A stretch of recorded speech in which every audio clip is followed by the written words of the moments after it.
Hello दोस्तों, तो आज मैं बताने वाला हूं कि शिक्षा में विद्यालय, परिवार, समाज और राज्य की क्या-क्या भूमिका होती है और कैसे-कैसे होती है। तो सबसे पहले हम लोग परिवार की बारे में बात करने वाले हैं कि घर और परिवार की शिक्षा में क्या भूमिका होती है। तो सबसे पहले परिवार का अर्थ समझेंगे, होता क्या है। तो परिवार शब्द फैमिली के लैटिन शब्द फैमुलस से बना हुआ है। फैमिली जो है एक लैटिन शब्द फैमुलस से बना हुआ है। यह फैमुलस शब्द एल्मर ने अपनी पुस्तक सोशियोलॉजी ऑफ फैमिली में प्रतिपादित किया। सोशियोलॉजी ऑफ फैमिली में प्रतिपादित किया किसने? एम्लर ने। फैमिली शब्द रोमन भाषा से निकला है। फैमिली शब्द किस भाषा से निकला है? अगर कहीं कॉम्पिटिटिव एग्जाम में कोई पूछ ले फैमिली शब्द किस भाषा से निकला है, तो आप लैटिन नहीं बोलेंगे, हिंदी नहीं बोलेंगे, ब्रिटिश नहीं बोलेंगे, रोमन भाषा से निकला है। किस भाषा से निकला है फैमिली शब्द? रोमन भाषा से निकला है। फैमिली शब्द एक ऐसी समिति संस्था है जहां पर पति पत्नी एक निवास में बच्चे सहित या बच्चे रहित निवास करते हैं। फैमिली, मैं फिर से बता रहा हूं, फैमिली शब्द एक ऐसी समिति या संस्था है। फैमिली शब्द एक ऐसी समिति या संस्था है जहां पति पत्नी व बच्चे सहित व बच्चे रहित निवास करते हो, उसे हम लोग फैमिली कहते हैं। तो फैमिली एक रोमन शब्द है, इतना समझ में आया होगा। और जहां फैमिली एक ऐसी संस्था है जहां पति पत्नी बच्चे सहित या बच्चे रहित रहते हो। आगे क्या बोल रहा है? मरडॉक ने अपनी पुस्तक सोशल स्ट्रक्चर 1949 में 250 समाजों का अध्ययन किया और पाया कि ऐसे समाज नहीं हैं जिसमें परिवार रूपी संस्था अनुपस्थित रही हो। इसलिए इसकी महत्ता की चर्चा करते हुए मैकाइवर एवं पेज ने कहा कि संकट काल में व्यक्ति देश के लिए युद्ध करता है, परंतु जो परिवार में के लिए जीवन पर्यंत परिश्रम करता है।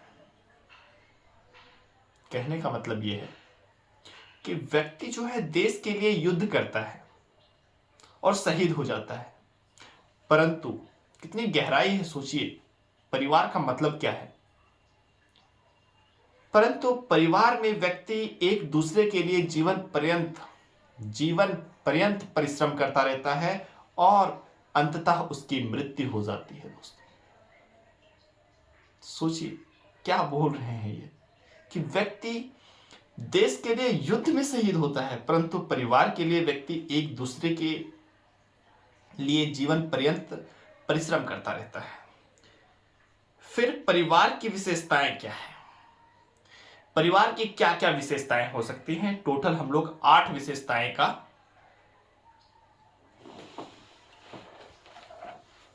डिस्कशन करने वाले हैं। तो पहली विशेषता है यूनिवर्सल इंस्टीट्यूशन, सार्वभौमिक संस्था। संपूर्ण विश्व में प्रत्येक देश में परिवार किसी ना किसी रूप में पाया जाता है। संपूर्ण विश्व में प्रत्येक देश में परिवार किसी ना किसी रूप में पाया जाता है। अतः एक सार्वभौमिक संस्था है। सभी मनुष्य किसी ना किसी परिवार के सदस्य अवश्य होते हैं। कोई ऐसा मनुष्य नहीं है जो किसी ना किसी परिवार का सदस्य ना रहा हो। सोचिए, डेप्थ में जाइए कि उसका माता पिता नहीं होगा। यदि यार उसका माता पिता नहीं होगा तो वो इस दुनिया में कैसे आया? सोचा कभी? नहीं सोचा। तो कोई भी व्यक्ति बिना किसी परिवार के, उसका अस्तित्व ही नहीं है इस जीवन में। नेक्स्ट आता है दूसरा, सामाजिक संरचना में केंद्रीय स्थिति, nuclear position in the social structure. सामाजिक संरचना में परिवार की केंद्रीय स्थिति होती है तथा समाज का निर्माण भी परिवार रूपी इकाई से मिलकर होता है। बोल रहा है सामाजिक संरचना में केंद्रीय स्थिति। समाज की संरचना में जो केंद्र की स्थिति होती है वो परिवार की होती है। परिवार के कई छोटे छोटे इकाई मिलकर ही समाज बनाते हैं। परिवार के कई छोटे छोटे इकाई मिलकर ही क्या बनाते हैं? समाज बनाते हैं। इसलिए कहा गया है कि समाज का एक छोटा सा रूप क्या है? परिवार है। रक्त संबंध एवं वंश परंपरा की व्यवस्था, system of blood relation and dynasty. सभी परिवार में जो बच्चे पैदा होते हैं उनमें आपस में और माँ बाप में रक्त संबंध पाया जाता है। आपस में मतलब क्या? बच्चे जो पैदा होते हैं, भाई बहन हो गया, तो उनका आपस में भी कोई ना कोई संबंध होगा और माँ बाप से भी कोई ना कोई संबंध होगा दोस्तों। सभी परिवारों में वंश परंपरा की व्यवस्था के आधार पर नामकरण किया जाता है। उसी के नाम पर परिवार के बच्चे पहचाने जाते हैं। मीन्स कि जिस परिवार के नाम से बचपना या बच्चे का नाम दिया जाता है, उसी परिवार के नाम से बच्चों को पहचाना जाता है। उसी का वंश, जैसे हम लोग कहते हैं लोधी वंश, मोदी वंश, राजपूत वंश, तो कोई पहले एक राजपूत रहा होगा दोस्तों, उसके वंशज हैं, ये वंश फैले हुए हैं। समझ पा रहे हैं? गुड। आर्थिक व्यवस्था, चौथा है आर्थिक व्यवस्था। परिवार के सदस्य का भरण पोषण करने के लिए परिवार में श्रम विभाजन होता है। श्रम विभाजन होता है का मतलब क्या समझे? कि पुरुष बाहर का कार्य करेगा और महिला घर की कार्य करेगी। यहां पे श्रम का विभाजन हो गया। इस विभाजन के फलस्वरूप विभिन्न सदस्यों को कई प्रकार की जिम्मेदारियां निभानी पड़ती है। इसकी जिम्मेदारी के आधार पर उनके परिवार में स्थिति तय होती है। पुरुष और महिला लैंगिक असमानता का जन्म इस श्रम विभाजन के फलस्वरूप ही होता है। लैंगिक असमानता का जो जन्म है वो किसके थ्रू होता है दोस्तों? वो इसी का आधार बनाकर ही वो जन्म लेता है। पांचवा होता है निश्चित निवास स्थान। निवास स्थान लगभग निश्चित होता है। कभी कभी ऐसा देखा जाता है कि कोई व्यक्ति बाहर अपने कार्य को पूर्ण करने के लिए जाता है या जैसे नौकरी के लिए अन्यत्र बसना आदि के कारण परिवार समाप्त नहीं हो जाता दोस्तों। यदि कोई बंदा है जो कोलकाता से या पश्चिम बंगाल से मुंबई चला गया, कहाँ चला गया? मुंबई चला गया, और मुंबई में जाके रहने लगा, तो इसका मतलब ये थोड़े है कि उसका यार परिवार समाप्त हो गया।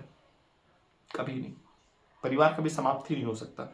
छठा, पति पत्नी का संबंध। पति पत्नी के बीच में यौन संबंध से ही परिवार का आधार होता है। इसके बिना परिवार का कोई अस्तित्व ही नहीं होता।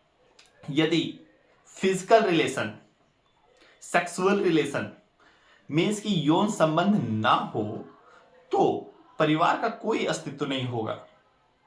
दोनों आएंगे, मिलेंगे और दोनों की जीवन गाथा चलती रहेगी और कब किसका मृत्यु हो जाएगा पता भी नहीं चलेगा। इसलिए वंश को चलाने के लिए यौन संबंध बनाना अति आवश्यक है।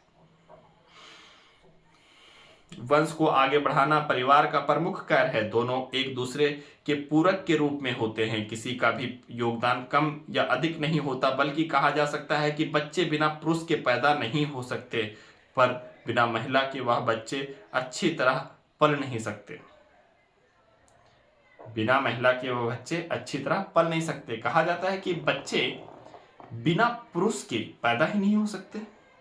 पुरुष को जरूरी वहां पे संभोग करना होगा, परंतु वह बच्चा जो होगा वह बिना महिला के पल ही नहीं सकता।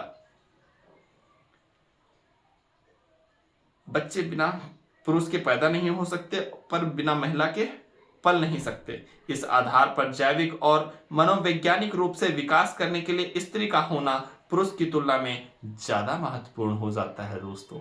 मीन्स कि बच्चे पैदा करना तो आसान है, लेकिन उसका भरण पोषण, लालन पालन करना उतना ही महत्वपूर्ण है। यौन संबंध की स्वीकृति। विवाह के बाद यौन संबंध को समाज स्वीकृति दे देता है, परंतु विवाह से पूर्व यदि यौन संबंध बनाए तो वो वैध नहीं होगा दोस्तों। और यदि विवाह से पूर्व यदि यौन संबंध बना ले और बच्चे हो जाए तो वो परिवार का सदस्य नहीं हो सकता दोस्तों। आठवां जो है सामाजिक सुरक्षा। परिवार के सभी सदस्य एक दूसरे को सामाजिक सुरक्षा प्रदान करते हैं, एक दूसरे को सामाजिक सुरक्षा प्रदान करते हैं और उन्हीं समाज के अन्य लोगों से बचाते हैं।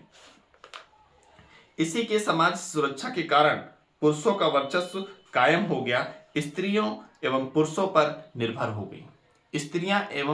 स्त्रियां पुरुषों पर निर्भर हो गई। तो कहने का मतलब है कि समाज में परिवार के सदस्य एक दूसरे की सुरक्षा करते हैं, रक्षा करते हैं, और जहां तक ये देखा गया है कि स्त्रियों की रक्षा पुरुष करते हैं, इस वजह से स्त्रियां पुरुषों पर निर्भर हो गई दोस्तों। तो आपको समझ में आया होगा कि परिवार का अर्थ और परिवार की विशेषताएं क्या होती है। Thank you.